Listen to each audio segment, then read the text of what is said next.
सेवा जोड्ने समूह फोड्ने आफ्नै फाइदालाई कुलिङ पिरियड हटाउनलाई निर्लज्ज पनि बने। सबैमा नमस्कार। सदा जस्तै यहाँहरूमाझ आज पनि म एउटा मुक्तक लिएर उपस्थित भएको छु। मुक्तक सुनिसकेपछि प्रतिक्रिया दिन नभुल्नुहोला भन्न पनि चाहन्छु र सँगसँगै आजको मुक्तक सुरुवात गर्ने अनुमति समेत चाहन्छु। घरिघरि रङ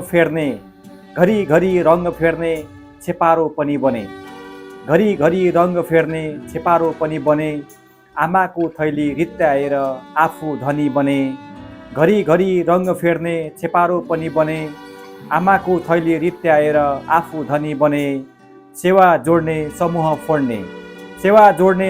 फोड्ने आफ्नै फाइदालाई कुलिङ पिरियड हटाउनलाई निर्लज्ज पनि बने, सेवा जोड्ने समूह फोड्ने आफ्नै फाइदालाई कुलिङ पिरियड हटाउनलाई निर्लज्ज पनि बने, कुलिङ पिरियड हटाउनलाई निर्लज्ज पनि बने।